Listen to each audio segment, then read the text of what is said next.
Eu tenho 30 anos e, até pouco tempo atrás, acreditava que meu marido de 31 anos jamais seria capaz de me trair. Hoje, essa certeza parece quase ingênua. Eu costumava acreditar que existiam sinais claros quando um relacionamento estava prestes a acabar. Gritos, discussões, portas batendo, palavras duras ditas no calor do momento. Sempre imaginei que o fim viria com barulho. Nunca pensei que ele chegaria em silêncio. Tenho 30 anos, ou pelo menos tinha. Porque a mulher que eu era antes daquela noite não existe mais. Ela acreditava em promessas, em segurança emocional, em para sempre. Acreditava que depois de tudo o que passamos juntos, certas coisas simplesmente não aconteciam com pessoas como nós. Eu confiava no meu marido. Não por ingenuidade, mas por convivência. Pela soma dos dias comuns, das conversas banais, das rotinas compartilhadas. Pela maneira como ele me olhava quando eu falava dos meus sonhos. Pela forma como planejávamos o futuro como algo inevitável, quase garantido. Durante muito tempo, essa confiança pareceu sólida, inquestionável, até que deixou de ser. Não houve um momento exato em que tudo mudou. Não consigo apontar um dia específico e dizer, foi ali. O que houve foi uma sequência lenta de pequenas alterações, tão sutis que eu mesma me convenci de que não significavam nada. Desde abril, ele começou a mudar. Primeiro, a intimidade. Minhas tentativas de aproximação passaram a ser recusadas com mais frequência. Sempre havia uma desculpa razoável. Cansaço, estresse, dor de cabeça, preocupação com o trabalho. Eu aceitava. Afinal, o mundo inteiro estava passando por algo difícil. A quarentena tinha bagunçado a vida de todos nós. Mas junto com isso vieram outros detalhes. No sofá, ele passou a se sentar de um jeito diferente, virado para longe de mim. Como se, mesmo estando ao meu lado, quisesse criar uma distância invisível.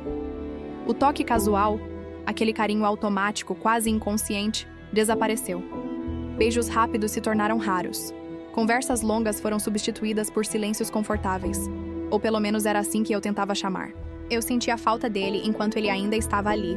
Às vezes, eu o observava pela casa e tinha a estranha sensação de que havia algo que eu não estava vendo. Como se estivéssemos vivendo em duas realidades paralelas. A que eu acreditava existir e a que ele já habitava. Mesmo assim, escolhi ignorar.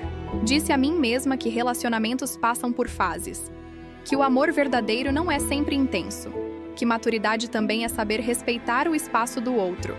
Eu me agarrei a essas ideias como quem se segura a um corrimão em uma escada escura. Hoje vejo com clareza. Eu não estava sendo madura. Eu estava com medo. O medo de confrontar uma verdade que eu ainda não estava pronta para encarar. A traição, quando finalmente se revelou, não veio com gritos ou confissões dramáticas. Veio de forma banal, quase cruelmente simples. Era uma noite comum. Nenhuma data especial. Nenhum presságio. Deitamos juntos como tantas outras vezes. Eu virei de lado na cama e vi a luz do celular dele acesa, iluminando parcialmente o rosto que eu conhecia tão bem. Snapchat. No início não pensei nada. Então meus olhos captaram palavras soltas. Uma frase, depois outra. Meu cérebro demorou alguns segundos para entender o que estava lendo. Ela dizia que queria estar ali para segurá-lo. Ele respondia contando, de forma resumida, fria, que eu tinha tentado seduzi-lo na noite anterior.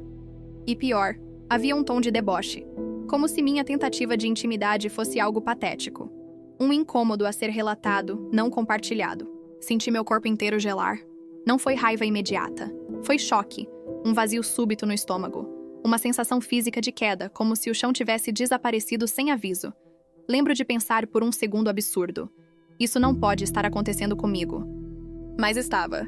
Eu o confrontei na mesma hora. Minha voz soava estranha aos meus próprios ouvidos, como se não fosse minha. Ele não negou, não tentou esconder, não pediu desculpas. Apenas confirmou, disse que estava acontecendo. Disse que a quarentena tinha sido difícil. Disse que não sabia como as coisas tinham chegado àquele ponto. Palavras vazias, jogadas no ar como se pudessem suavizar o impacto. Então veio a frase que partiu algo definitivo dentro de mim. Ele disse que não queria tentar consertar o casamento. Disse que no coração dele, ele só me via como uma amiga. Amiga. Essa palavra ficou ecoando na minha mente por dias. Talvez semanas. Cada vez que eu lembrava, sentia como se alguém estivesse reescrevendo minha história sem me consultar.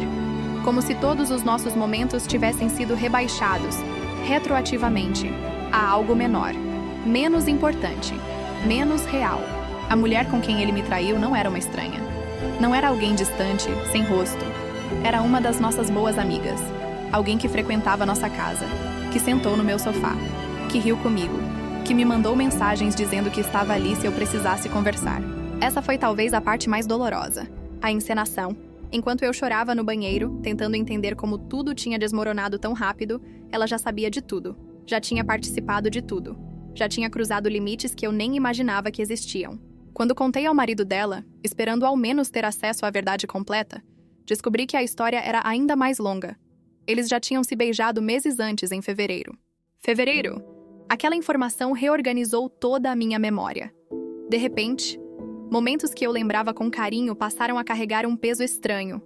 Poucos dias antes daquele beijo, nós tínhamos comemorado o Dia dos Namorados juntos. Rimos, brindamos, tiramos fotos, fizemos planos. Eu achava que éramos felizes. Perceber que aquela felicidade pode ter sido unilateral foi devastador. Estávamos casados havia apenas um ano. Um único ano, cheio de expectativas, sonhos e promessas recém-feitas. E agora tudo parecia frágil, quase ilusório. A casa se transformou em um lugar hostil. Eu não queria sair, mas cada canto dela me lembrava dele. O copo que ele sempre usava, o cheiro da roupa, o lado da cama que agora parecia grande demais. Ele tinha escolhido outra pessoa. E eu fiquei ali tentando entender onde eu tinha falhado. Como se não bastasse, eu havia sido demitida no mês anterior. De repente, eu tinha tempo demais. Tempo para pensar. Tempo para revisar conversas antigas. Tempo para me perguntar quantas vezes eu tinha ignorado sinais óbvios. Tempo para me culpar por coisas que nunca deveriam ter sido culpa minha. Marquei terapia quase por instinto. Não porque eu achasse que resolveria tudo, mas porque precisava de algo, qualquer coisa, que me impedisse de desmoronar completamente. Mesmo assim, havia dias em que eu realmente acreditava que não sobreviveria àquela dor. E foi assim que a história começou. Não com um grande escândalo, mas com silêncio, com ausência, com a sensação lenta e cruel de perceber que, enquanto eu tentava salvar um casamento, ele já tinha ido embora há muito tempo. Os dias que se seguiram à descoberta não aconteceram de forma linear.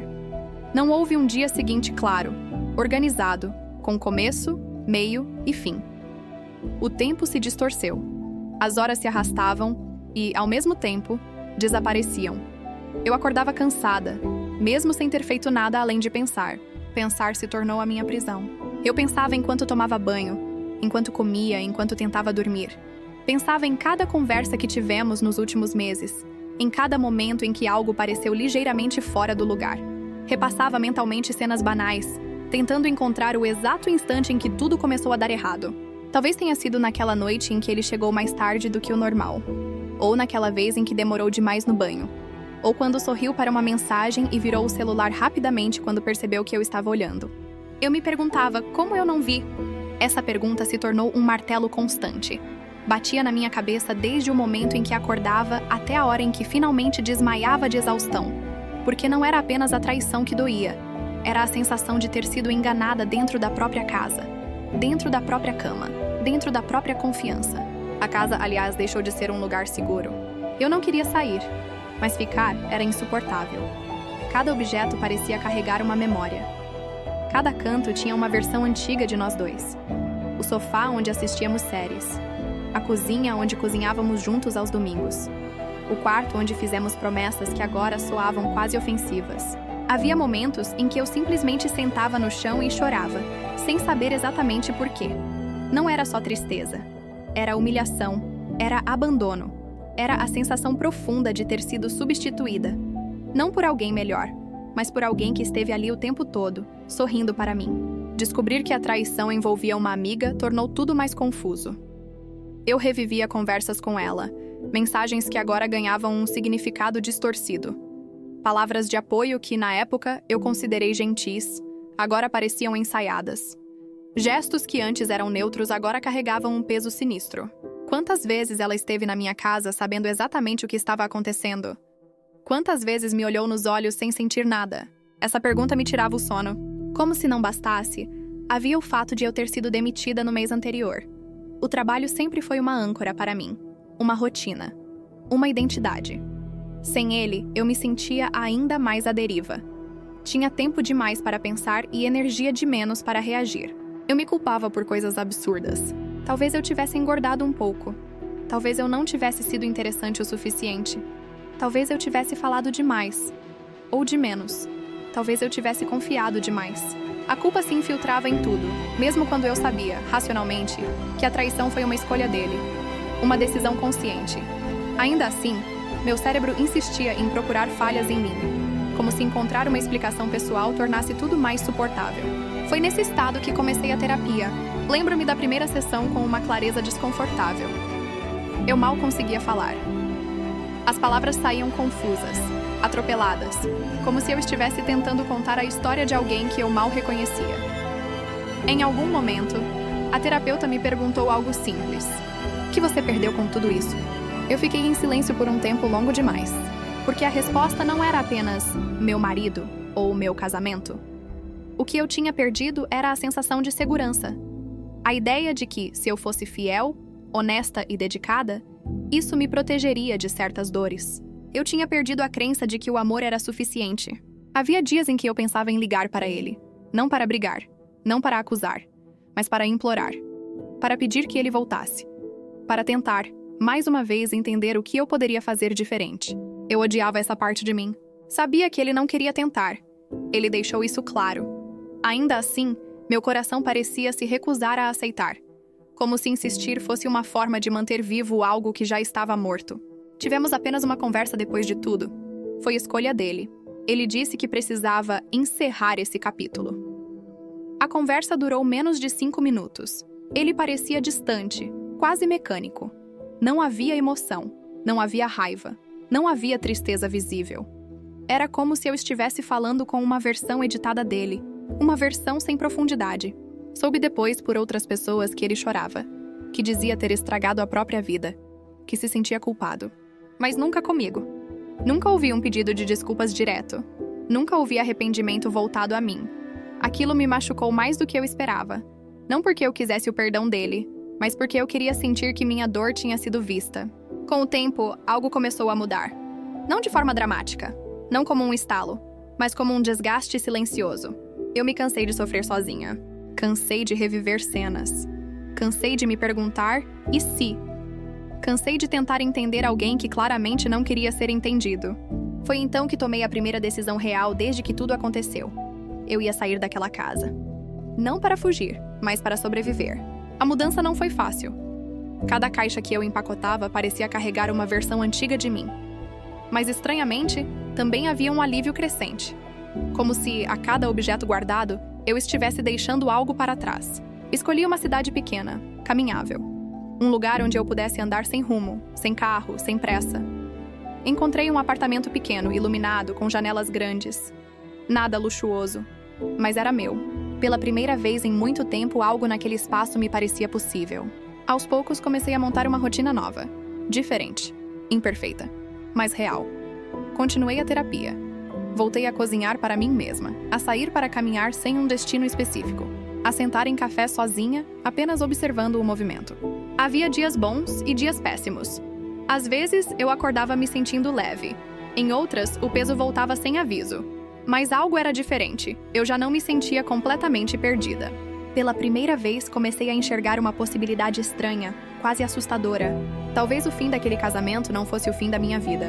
Talvez fosse o começo de algo que eu ainda não conseguia nomear. E essa ideia, por mais incerta que fosse, começou a ecoar dentro de mim de um jeito diferente. A reconstrução não começou no dia em que me mudei.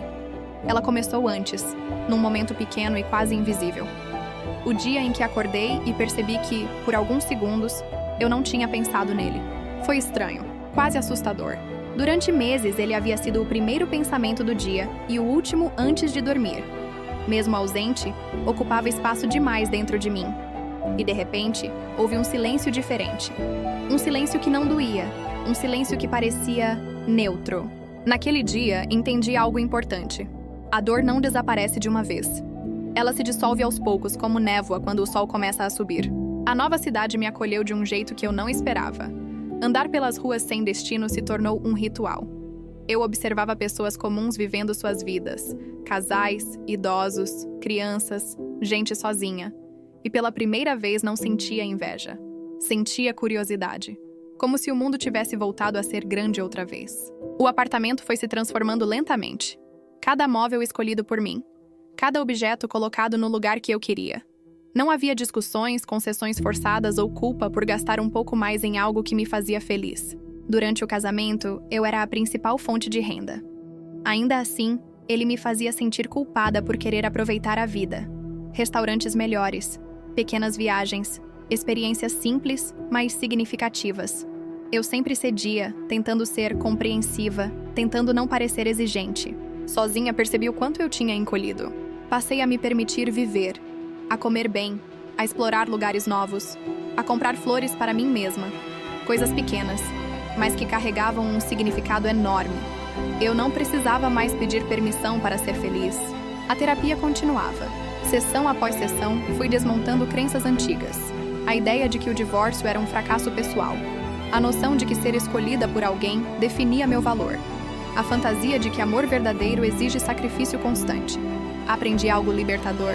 Amor não deve machucar em silêncio. Houve um dia em que minha terapeuta me perguntou: se você pudesse falar algo para a versão de você que implorava para ele voltar, o que diria? Demorei a responder. E quando respondi, chorei. Eu diria que ela não estava errada por amar, mas estava errada por se abandonar. Esse foi um ponto de virada. Não foi imediato, mas algo se reorganizou dentro de mim. A raiva que eu sentia por ele começou a perder força. Não porque ele merecesse perdão, mas porque carregar ódio exigia energia demais.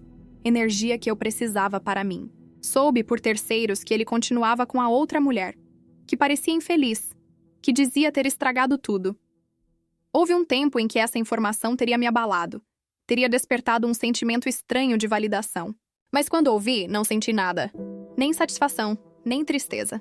Apenas uma constatação distante. Aquela história não era mais minha. Comecei então a sair com outras pessoas. Sem grandes expectativas. Sem pressa. Apenas curiosidade. Alguns encontros foram esquecíveis. Outros renderam boas risadas. Alguns terminaram em silêncio constrangedor. E tudo bem.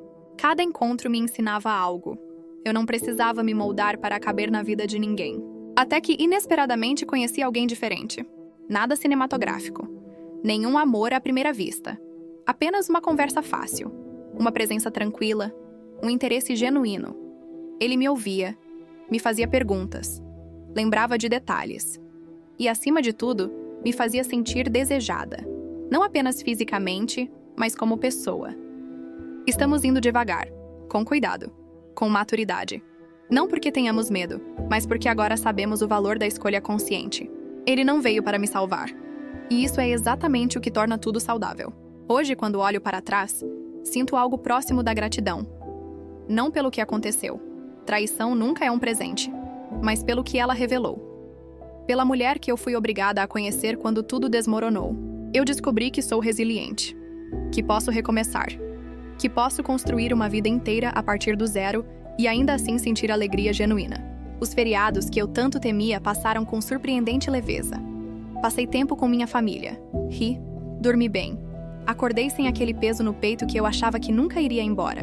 Houve um momento específico simples que selou tudo para mim. Estava sentada no meu apartamento, numa manhã tranquila, café na mão, luz entrando pela janela. Nada extraordinário. Nenhum acontecimento marcante. Apenas paz. E percebi, eu estava feliz. Não eufórica, não anestesiada. Feliz de um jeito calmo, sólido, verdadeiro. Aquela felicidade não dependia de ninguém além de mim. Olhando para trás, mal acredito no quanto lutei para que alguém me escolhesse. Hoje, entendo que o maior erro não foi amar demais. Foi esquecer de me escolher. Eu não perdi um marido. Eu me encontrei. Construí minha própria casa, minha própria rotina, minha própria felicidade. E isso vale infinitamente mais do que qualquer relacionamento que eu pensei ter perdido. Se alguém que está lendo isso agora se sente como eu me senti no começo, afundando, perdida, sem enxergar saída, eu deixo isso aqui, como uma promessa silenciosa. Não termina aqui. Não termina na traição. Não termina na rejeição. Às vezes, o que parece o fim da sua vida é apenas o fim da versão que já não te servia mais. E o que vem depois pode ser muito melhor.